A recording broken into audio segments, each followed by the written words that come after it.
college athletics, even to this day in our changing world of college athletics. I have the best athletic director in the country, and Mark Hoyle.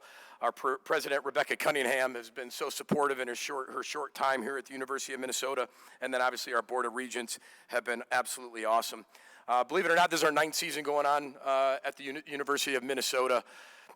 When we first got here, we said that, there were 6 head coaches in 12 years before we got there, and we talked about cultural sustainability will be key to Minnesota's success. And this is our 9th year, and we're really proud of that. I'm grateful to have signed another extension that we can continue to be at the University of Minnesota, a place that I absolutely have fallen in love with, love to make a life there, and love to live, and love, obviously, to coach our student athletes. The last thank yous to the Big Ten for having this in Las Vegas, Nevada, period. Viva Las Vegas, baby. I absolutely love this city, so this is great for us to be able to be here. But not only that, what I love about this is bringing our donors with us.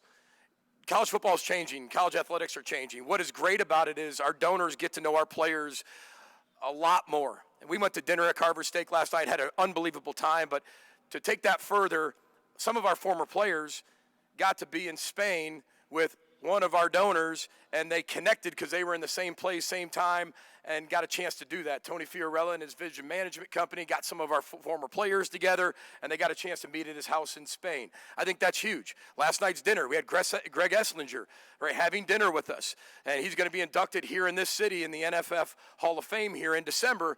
He got to be around our players and talk about his experience. So having our donors being able to come along with us was absolutely critical. And tonight, we get to take our players to our favorite restaurant, Prime in Bellagio, with our favorite waiter, Howard. So we get to experience that with our players here in Vegas. Nothing better than that.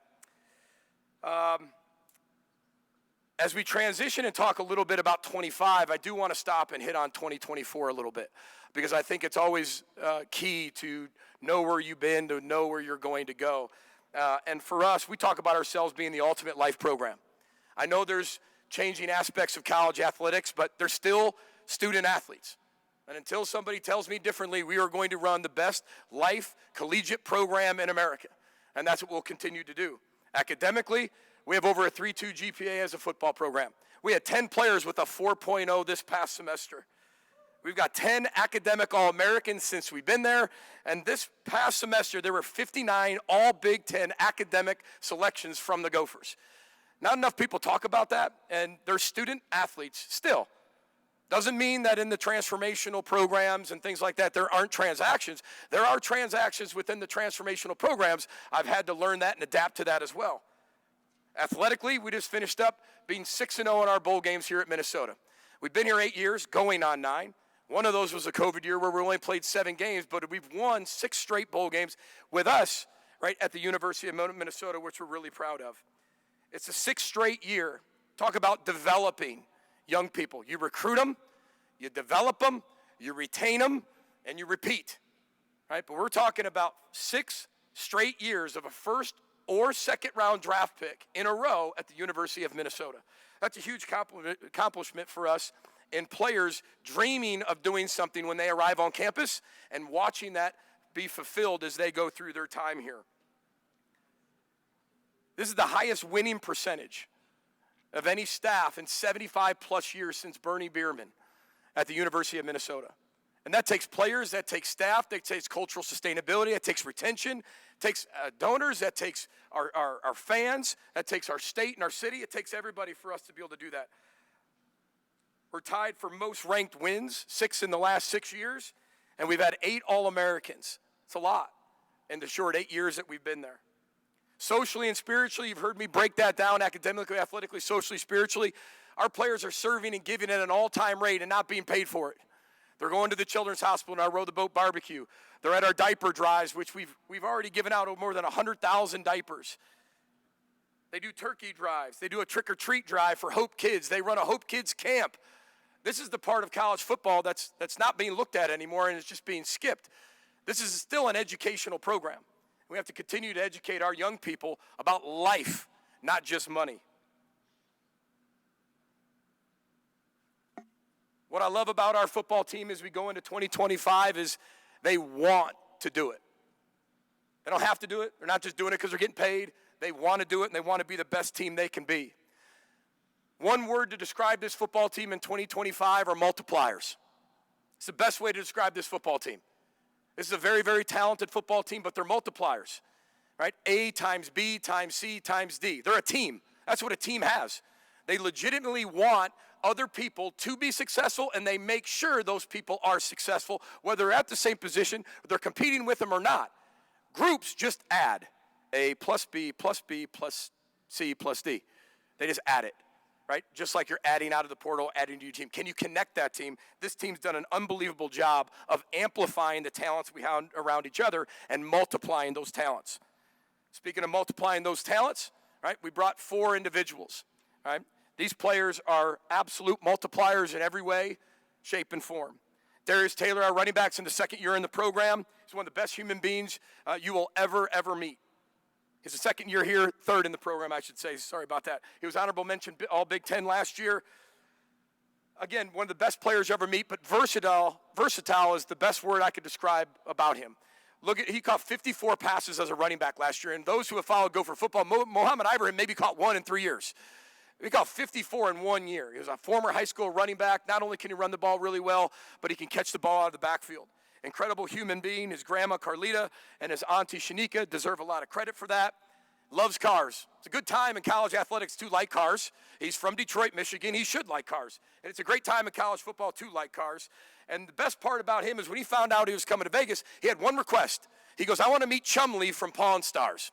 So Chumlee, if you're out there and you're watching this, come on over. I'd love Darius Taylor to be able to shake your hand. Our next player we brought, Anthony Smith, one of our best defensive ends, one of the best defensive ends in the league. Honorable mention All Big Ten last year, 4th year in the program. He's part of the AFCA All Good Works team nominee. You talk about charismatic. This kid is that. You'll come on, it might be in a bad mood. You'll go up to him. You're going to leave with a smile on your face. He's 6'5", 6'6", 295 pounds, but he's a great snowboarder, believe it or not. And one thing people don't know about him, he's a thrifter. He can put the best $3.65 outfit together better than anybody. Loves to thrift. Very, very eclectic individual, loves the outdoors, great state to be in if he likes the outdoors. And he's really transitioned, in my opinion, from a high school basketball player recruit where he broke numerous high school rims to becoming a really tough, dynamic football player. Some of you know our safety.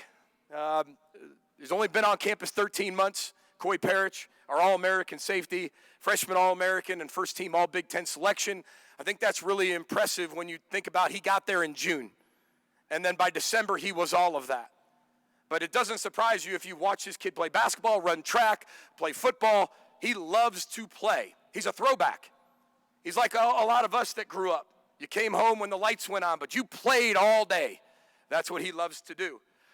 You know, it's interesting, when he was at the high school All-American game, I was getting calls from coaches because I'd be like, hey, how's Coy doing? How's Coy doing? And they'd be like, you know what, he's all right. He's getting beat by this guy, he got beat by this guy, he got beat by this guy, and then bang, you get to the game, he's the MVP of the game. He blocks a punt for a touchdown. He has an interception, and all he does is dominate. He can't wait to play.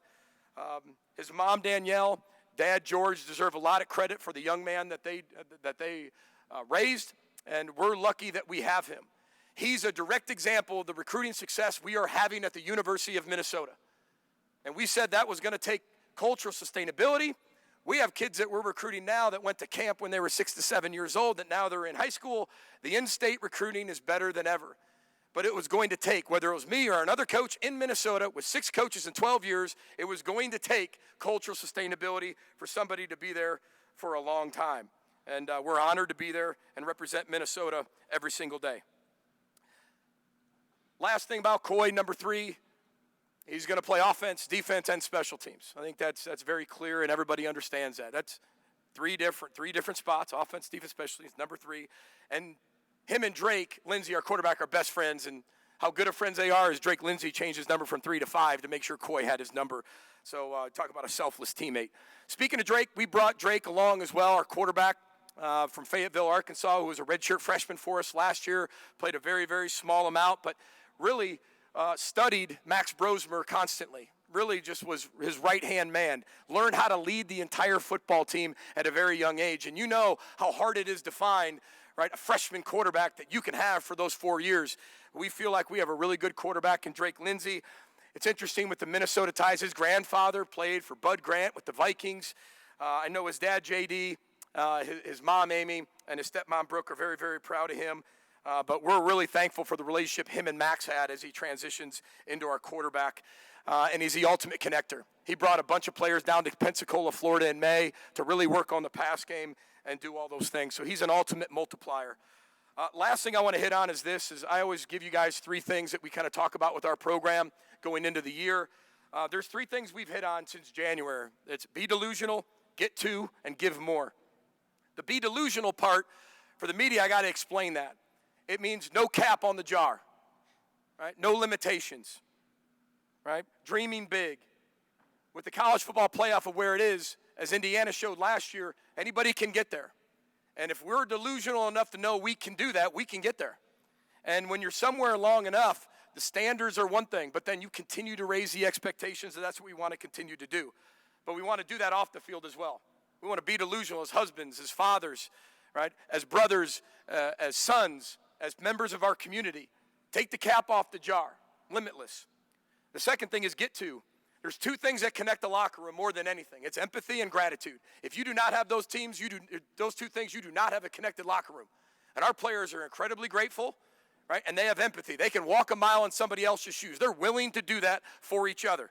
So the get to piece is really, really critical. And the last part is give more. We were 8-5 last year. But the great thing about Minnesota now is when you're 8-5, you're like, yeah, all right. That's our 6th straight in a row bowl game with our program being there in technically 7 years. That's tremendous. But we got to continue to raise the expectations. We were 3-4 in 1-possession games last year. So people always say, well, how do you improve that? You got to win situational football. You got to be better in 2-minute. You got to be better in 4-minute. And that's what we've been focusing on since January. That if we can give a little bit more, and we can flip those, just like we did in 2019, 6-1 in 1-possession games, that's how you win 11 games in the Big Ten. There are 9 conference games. It is a hard league. You have got to be able to find ways to win those 1-possession games. And we're a missed field goal, an onside kick offsides, right, and a 4th and 3 away from having that flip to 6-1 and being in the college football playoff. And that's what our players know, and that's what they believe. We're very, very excited for the 2025 season, and I'm not sure if I have any time left, but if I have any time left, I'll answer any questions you have. If not, I'll see you at the podium. Row the boat, Sky Yama, and go Gophers. Coach, we'll do one question. Perfect.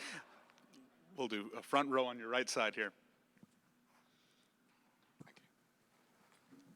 Kenneth Berry, Touchdowns and Tangents. Coach, you listed off all the legendary accomplishments that you have and that you've done in the time at Minnesota. I just want to know, what would you tell the younger PJ Fleck, the one that was like a 73 overall in Madden? What would you tell that young man?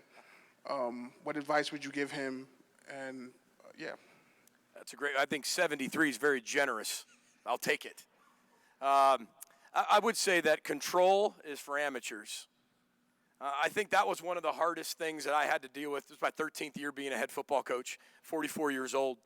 I think that was the hardest part, is that as a coach in the older way of college football, you had control of so many other things.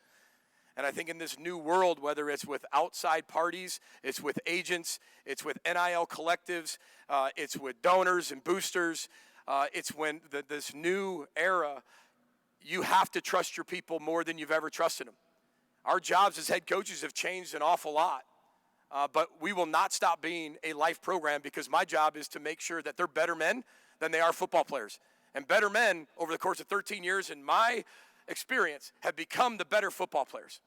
The better football player that's not the better person usually doesn't pan out as much. So continue to understand control is for amateurs, trusting your people even a lot more. And, yeah, that's what I would tell the younger self. Coach, thank you so much. Thanks, Best everybody. of luck. Enjoy your